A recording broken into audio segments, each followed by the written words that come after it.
오늘 우리가 읽은 말씀을 통해서 예수님의 마음이라는 제목으로 하나님의 말씀을 우리 함께 나누도록 하겠습니다. 성도님들, 우리가 종종 듣는 말이 무슨 일을 하더라도 이 마음가짐이 중요하다라는 말을 종종 듣곤 합니다. 우리가 마찬가지로 신앙생활을 함에 있어서도 어떤 마음으로 이 신앙생활을 하느냐가 참으로 중요하다고 생각됩니다. 우리 성도님들, 그런데 우리가 신앙생활을 하면서 좋은 일이 생기면은 이 마음을 좋게 먹으면서 이렇게 신앙생활을 열심히 할 텐데, 왠지 신앙생활을 하는데 나쁜 일만 생기게 되는 것 같아서 이 마음을 좋게 하지 못하고 또 이 마음을 이 하나님께로 집중하지 못하고 계시지는 않으십니까?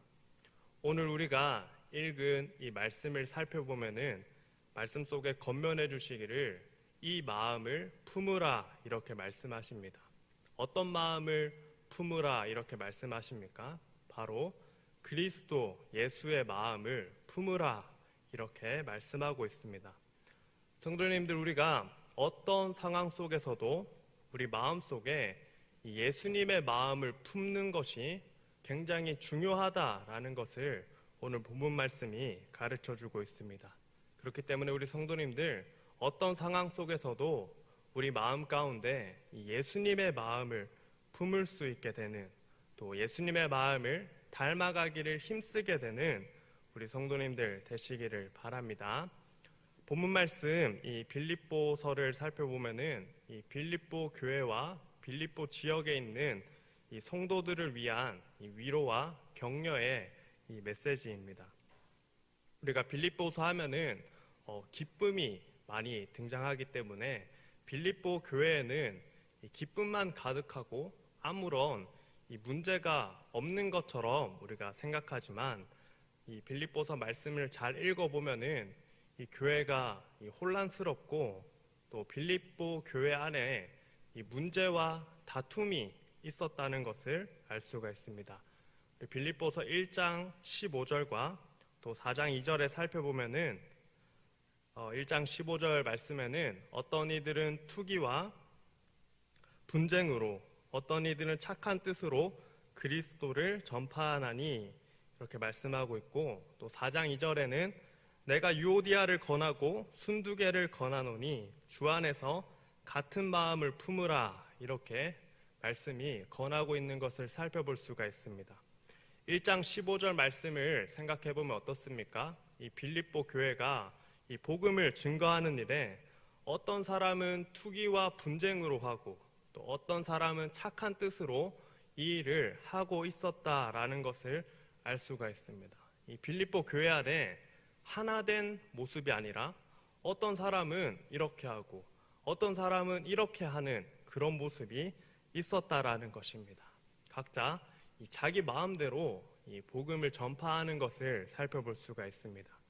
4장 2절에 나오는 이 순두개와 유오디아를 권하노니 같은 마음을 품으라, 한 마음을 품으라 이렇게 권면하는 이유가 무엇이겠습니까? 이 빌립보 교회 안에 이 순두개 무리 또 유오디아 무리가 나눠져 가지고 이렇게 한 마음이 되지 못한 이 빌립보 교회 상황이 되었다라는 것을 알 수가 있습니다. 한 마음이 되지 못하니까 이 교회가 하나 되지 못하고 또 혼란스럽고 또 교회의 원래의 목적과 사명을 제대로 감당할 수가 없었다는 것을 알 수가 있습니다. 성도님, 우리가 항상 기억해야 하는 것은 이 교회 안에서나 가정 안에서나 또 어느 곳에서든지 이 여러 가지 마음으로 갈라져서 지내는 것이 아니라 이 한 마음을 품고 이렇게 지내야 하는 것이 참 중요하다는 것을 우리가 기억해야 되겠습니다. 만약에 우리가 한 지붕 아래 이 가족이 있는데 그 가족 구성원들이 이 한 마음을 품지 못하고 자기 마음대로 이렇게 생활한다면은 그 가정이 어떻겠습니까? 평화가 유지되기가 어려울 것 같습니다. 1970년대에 이렇게 새마을 운동을 하면서 우리 국민들 모두가 한 마음으로 더 나은 미래를 꿈꾸었던 이 국민들의 하나된 이 모습이 오늘 이 부강병한 대한민국을 만들 수 있었다고 우리가 경험적으로 알 수 있지 않습니까? 교회든 어디든 이 한 마음을 품는 것이 참 중요하다는 것입니다. 신앙에서도 우리가 마찬가지로 한 마음을 품어야 될 텐데, 오늘 본문 말씀이 제시하는 그 한 마음은 무엇입니까? 5절에서 말씀해주고 계시듯이 바로 예수님의 이 마음을 품어야 된다, 이렇게 권면해주고 있습니다. 그렇다면 우리 성도님들, 예수님의 마음은 어떤 마음일까요? 5절에서 예수님의 마음을 품으라 이렇게 말씀하신 후에 6절과 8절에서 예수님이 어떤 마음을 가지셨는지, 또 어떤 마음가짐으로 이 삶을 나타내 주시고 모범을 보여주셨는지 이 말씀이 가르쳐주고 있는 것을 살펴볼 수가 있습니다. 예수님은 하나님의 본체시지만 스스로 낮추시고 또 자기를 비우시고 이 겸손한 모습을 보여주셨다라는 것을 이 6절과 8절까지의 말씀이 가르쳐주고 있습니다. 예수님은 하나님과 동등하신 분이시지만 이 사람의 모양으로 자신을 낮추시고 또 십자가에 죽기까지 복종하신 모습을 보여주셨습니다. 또 예수님의 마음은 한없이 낮고 이 낮은 곳을 향해서 또 자신을 비우시고 낮추시는 그런 곳으로 향하는 그런 마음이라는 것을 우리가 이 말씀 속에 알 수가 있다는 것입니다. 또 예수님의 이 마음, 낮아지심과 겸손의 참 의미는 무엇입니까? 바로 예수님께서는 이 하나님의 본체로서 하나님의 영광을 충분히 누릴 수 있고 그럴 누릴 권리를 주장하실 수 있는 분이시지만 오히려 자기를 비우시고 십자가에 죽기까지 자신의 권리를 내려놓는 모습을 보여주셨다라는 것을 이 말씀을 통해 우리가 알 수가 있습니다. 성도님들, 우리가 이 예수님의 마음과 모습을 생각해 보면서 이런 예수님의 마음과 모습을 우리가 품어야 되겠습니다. 조금이나마 예수님의 낮아지시는 모습, 또 겸손의 모습을 우리가 닮아가기를 원합니다.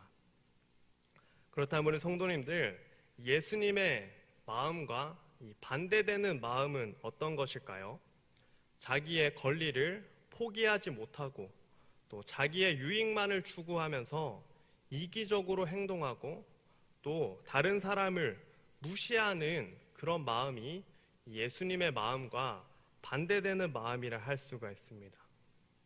나의 권리가 조금만 무시당한다 싶으면은 마음에 불같은 화가 일어나고 또 어떤 상황에서도 나의 유익을 위해서 이 마음속에서 계산기를 열심히 두드리고 있는 모습, 또 나보다 모자란 사람이 있으면은 그 사람을 보면서 우월의식을 가지고 또 그 사람을 무시하는 그런 마음을 가지고 있다면은 예수님과 반대되는 마음을 우리가 가지고 있다는 것을 알 수가 있고, 또 우리 안에 그런 모습이 없는지 우리가 점검해 봐야 되겠습니다. 우리 성도님들, 예수님과 반대되는 이런 마음이 생길 때마다 이렇게 기도하게 되시길 바랍니다. 하나님, 내 안에 선한 것이 하나도 없습니다. 내 안에 예수님의 마음으로 충만케 하시고 또 예수님의 겸손을 닮아가게 하시고 예수님의 낮아지심을 조금이나마 닮아가는 자가 되게 하여 달라고 기도하게 되시는 우리 성도님들 되시기를 바랍니다. 제가 중학교 과학 시간에 배운 이 과학 법칙이 있는데요. 이 위치 에너지에 관한 이 법칙을 배웠더랬습니다. 그 내용은 이 위치 에너지가 클수록 이 변환되는 이 운동 에너지가 크다라는 내용의 법칙이었습니다. 그런데 우리 성도님들, 아무리 이 위치 에너지를 크게 가지고 있다 하더라도 이 위치 에너지를 운동 에너지로 변환하기 위해서는 그 위치에서 떨어져야지 이 운동 에너지로 변환된다라는 그 과학 법칙이었습니다. 그런데 아무리 이 높은 위치 에너지를 가진다 하더라도 밑으로 떨어지지 않는다면은 이 운동 에너지로 변환되지 않는다, 이렇게 아무런 효과도 나타나지 않는다는 것입니다. 내용의 핵심은 무엇이냐면 이 위치 에너지가 운동 에너지로 변환되기 위해서 떨어지고 낮아져야 된다는 그런 내용을 배웠습니다. 이 과학 법칙을 누구보다 이 높은 위치에서 자기를 낮추시고 내려오심으로 보여주신 분이 계십니다. 누구십니까? 바로 예수님이 되십니다. 우리 교회가 자랑할 수 있는 최고의 자랑은 무엇입니까? 교회의 회원인 우리가 영원히 지켜야 할 이 모범과 본을 보여주신 분이 누구십니까? 누구보다 높은 곳에 계신 분이시지만 가장 낮은 곳에 내려오신 그 예수님을 우리가 자랑하며 본받아야 되지 않겠습니까? 하나님과 동등한 본체시지만 하나님과 동등됨을 취할 것으로 여기지 아니하시고 자기를 비우시고 종의 형체를 가지사 사람들과 같이 되신 예수님의 마음을 우리가 꼭 품을 수 있게 되시기를 바랍니다. 성도님들 중에 종종 예수님을 그저 이 구원자로만 생각하고 예수님 믿고 천국 가면 뭐 다지 않을까? 이런 생각을 하시는 분이 계시는 것 같습니다. 예수님은 물론 우리의 구원자가 되시지만 더 나아가서 우리 구원받은 우리에게 이 삶의 모범을 보여주시고 하나님의 자녀가 이 세상에서 어떻게 살아가야 하는지 몸소 보여주셨다라는 것을 우리가 잊지 말아야 되겠습니다. 우리 복음서에 살펴보면 예수님은 항상 그 마음에 긍휼히 여기는 마음이 있으셨습니다. 병자와 약한 자들을 외면하지 않으셨습니다. 또 예수님께서 하나님의 일을 행하실 때 이 하나님의 말씀을 가장 우선하셔서 하나님의 말씀을 이루는 그 일에 마음에 최고 우선순위로 삼으시고 집중하셨다라는 것을 우리 말씀을 통해 알 수가 있습니다. 오늘 본문이 권면하는 이 마음을 품으라, 예수님의 마음을 품으라는 이 말씀을 잘 기억하셔서 예수님을 우리 신앙의 롤 모델로 삼게 되는 우리 성도님들 되시기를 바랍니다. 우리가 그렇다면 이제 예수님의 마음을 품고 이 세상에서 살아갈 텐데요. 그럼 우리가 예수님의 마음을 품고 살아간다면 어떻게 되겠습니까? 우리 슬프게도 아마 세상의 조롱거리와 무시와 놀림을 당할 수가 있습니다. 마치 예수님이 십자가에 달리실 때 군인들과 이 대제사장들이 예수님을 조롱하였던 것처럼 예수님의 마음을 품고 이 세상에 살아간다면 조롱과 이 비하와 무시와 놀림을 당할 수 있습니다. 그렇지만 예수님의 마음을 품고 살아가는 것이 가장 값지고 가치 있는 것은 그 마음을 하나님께서 기억하시기 때문입니다. 하나님께서 예수님의 마음을 품고 살아가는 자를 가치 있게 여겨주시고 높여주시기 때문에 우리가 예수님의 마음을 품고 이 세상에서 살아가야 되겠습니다. 본문 9절과 11절 말씀을 우리 함께 읽어보도록 하겠습니다. 우리 빌립보서 2장 9절에서 11절 말씀 길지만 우리 함께 읽어보겠습니다. 이러므로 하나님이 그를 지극히 높여 모든 이름 위에 뛰어난 이름을 주사 하늘에 있는 자들과 땅에 있는 자들과 땅 아래에 있는 자들로 모든 무릎을 예수의 이름에 꿇게 하시고 모든 입으로 예수 그리스도를 주라 시인하여 하나님 아버지께 영광을 돌리게 하셨느니라. 아멘. 하나님께서 이 낮아지신 예수님을 잊지 않으시고 지극히 높이시며 모든 이름 위에 뛰어난 이름을 주시고 예수님을 가장 높고 고기로운 자리로 인도하신다라는 것을 오늘 우리가 읽은 말씀을 통해서 살펴볼 수가 있습니다. 우리에게 적용해 보자면 우리가 예수님의 마음으로 살아가면서 권리를 포기하고 자기를 낮출 때 그러한 희생과 그런 예수님을 닮고자 하는 그 마음을 하나님께서 외면하시지 않을 것입니다.